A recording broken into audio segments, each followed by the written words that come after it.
Friday. Got my new Vegas Denny's cup that I brought back from OBC. And speaking of OBC, where's the Peak Cycles YouTube videos? And basically, when we last signed off, we took a road trip to Tennessee for a family reunion. When we returned, pretty much jumped right into the motorcycle world, which required studying and test and riding courses, got my M1 license. Immediately after that, my wife's birthday fell in, my birthday, and our anniversary, of which we celebrated. Next thing you know, OBC's around the corner, had 2 builds to finish up, and then we attended OBC. We're going to talk about those builds today. The first one being Disco Moss is what I call it, basically named after the color. And the finish was done by John Sindle out at Majestic Paint in Arizona. Greatly appreciate it. People have been asking me throughout the whole OBC weekend, are still asking me, is it powder or is it paint? And my answer's been, I'll leave that for you to decide.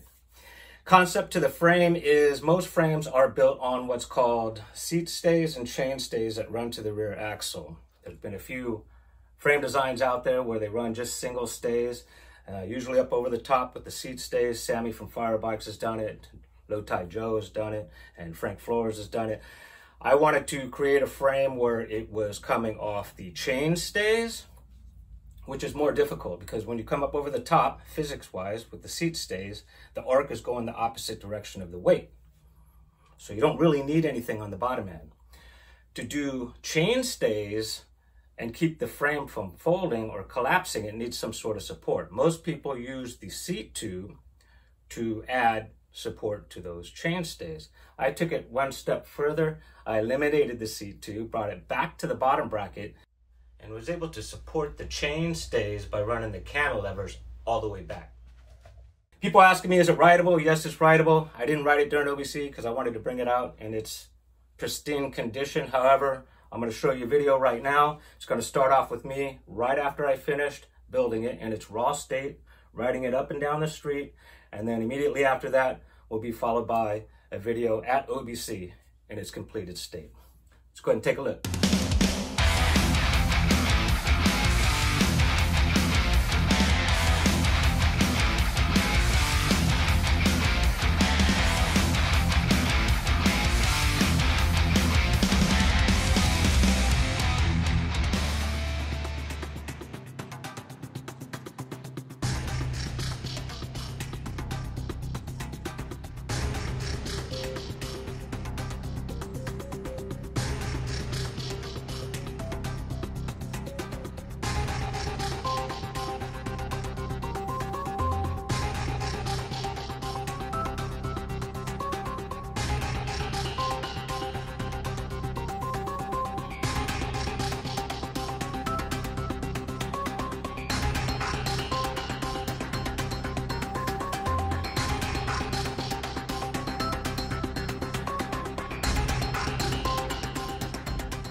That was fun.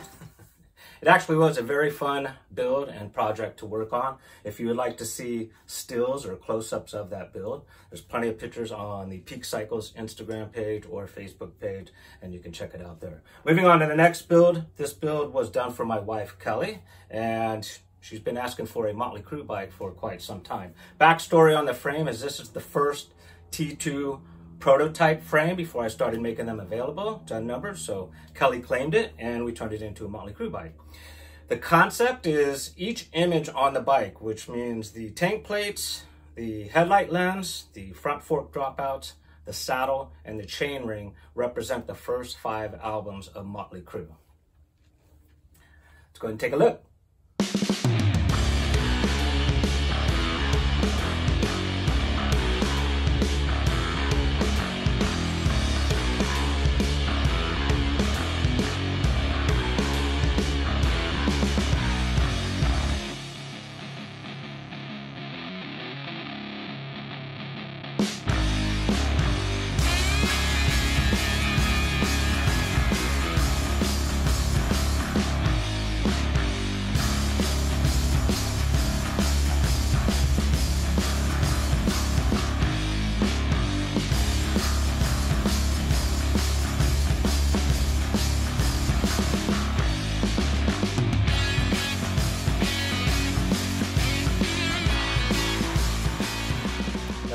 build and would have loved to have dubbed over some Mötley Crüe music over that video. However, I've had my hand slapped or even videos blocked by YouTube for using copywritten music. So since then, I've been purchasing licensed music, and it's not by any particular band, which is the whole concept. If you want to purchase music by the actual band.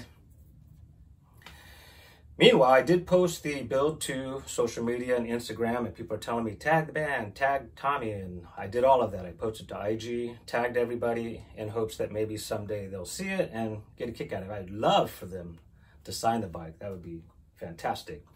Moving forward to OBC and a few other owners who used the Peak Cycles platform for their build, debuted at OBC, took home some awards. We're going to start with Kevin out in Arizona, who took a Rockstar. He was in the Rat Rod build-off.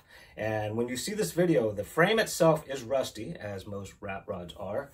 Everything else on the build is hydro-dipped. So even the rusty-looking bars, the rusty chain ring, hydro-dipped. And then, of course, anything with images like the rims and the headlight, hydro-dipped. Let's check it out.